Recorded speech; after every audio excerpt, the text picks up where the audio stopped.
Okay, so imagine this, right?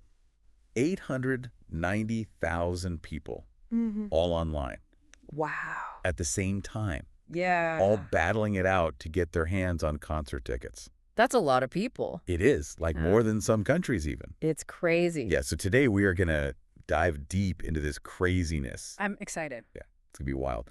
So it's not just any concert we're talking about here. This is Jay Chou. The Mandapop King. That's right. He's back in Taiwan after 7 years. 7 years. Yeah. And he's holding this concert series at the Taipei Dome 4 days. That's massive. It's huge. So those 890,000 people, they were all crammed onto the ticket site, desperate to get a piece of the action. I bet. So our mission today, right, is to try to figure out this whole frenzy.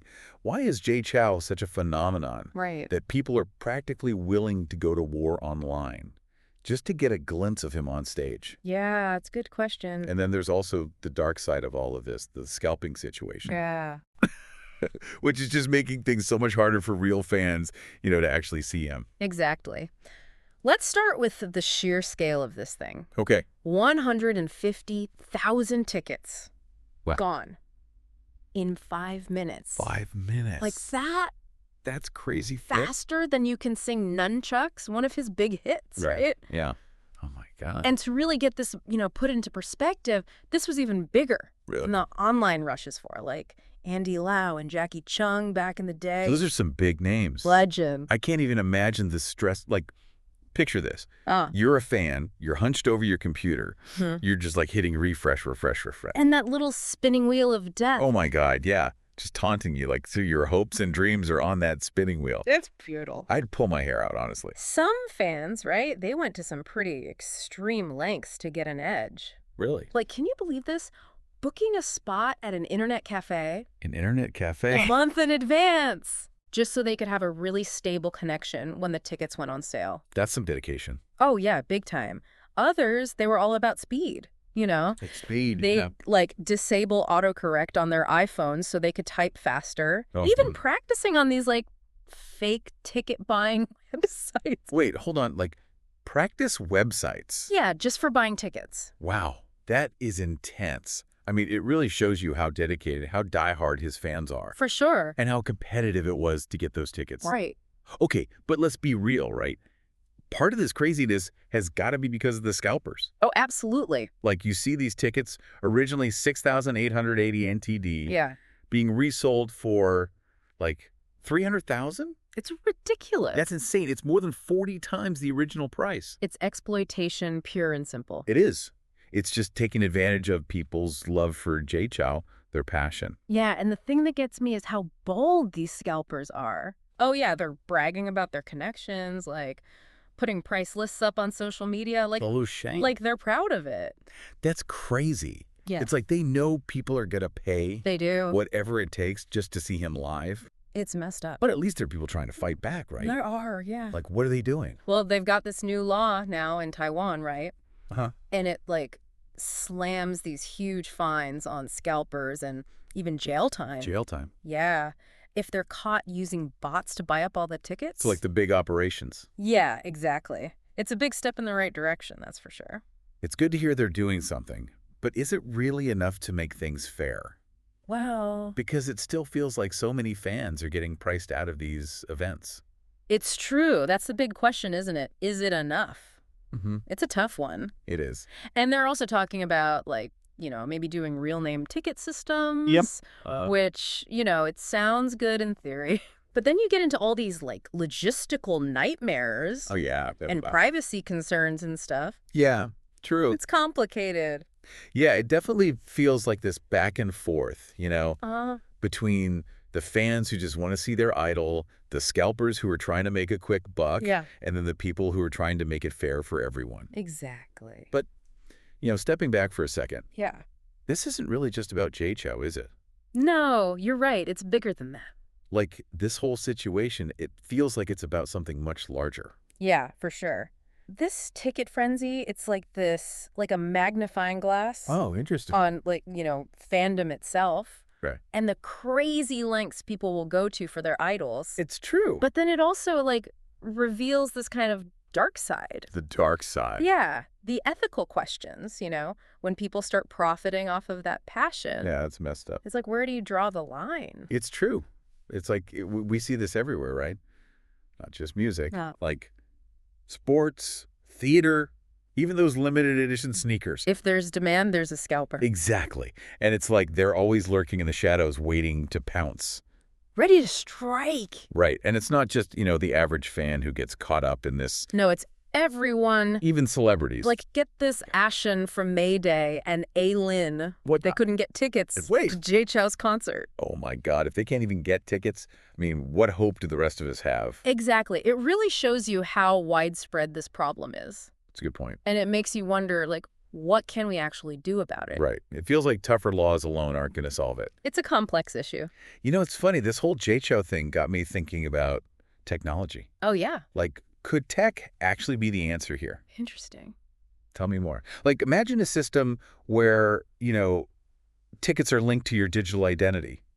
So scalpers can't just, hoard them and resell them for crazy prices. You mean something like blockchain? Exactly. Blockchain. I've heard people talking about that. Yeah, that's a hot topic right now. So, with blockchain, each ticket becomes this, unique token. Right. Non-replicable. And it's tied to you and, can't be faked. Exactly. So it would be way harder for scalpers to, do their thing. Because every ticket would be, traceable. Yeah, you'd know exactly where it came from. That would be a game changer. It'd be like pure fan-to-artist connection, Direct link. No more shady middlemen, just the people who really love the music getting to see the show. I love that idea. That would be amazing. It sounds futuristic, but it's not, completely impossible. Oh. There are already companies out there, experimenting with this stuff. Wow. And as the tech gets better, Yeah. who knows? We could see a real revolution in the whole ticketing industry. So while we're stuck with these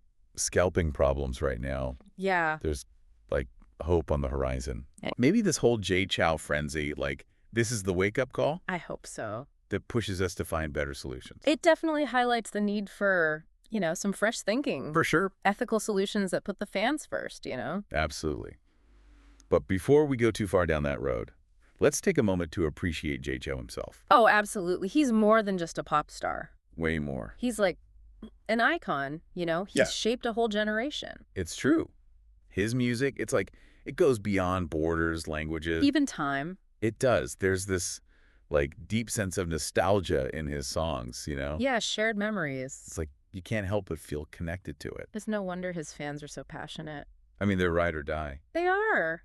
And there's something about his work, right? Yeah. What is it? There's a depth, complexity. Uh-huh. It's not just catchy tunes. Yeah. It's storytelling. It's poetry. It's art, Yeah. Each song is its own little world. A world you can get lost in.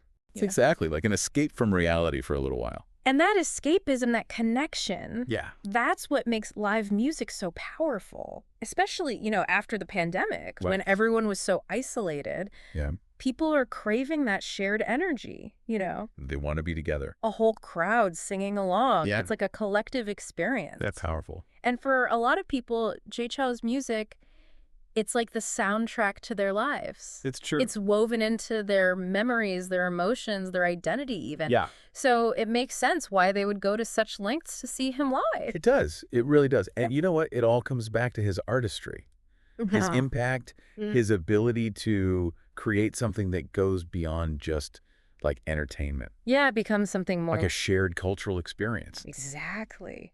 Wow, this deep dive has been a wild ride. It has. From the rush of ticket buying to the frustration of scalping. The highs and lows of fandom. And then these glimmers of hope with technology and the future of it all. It's been a journey. It has.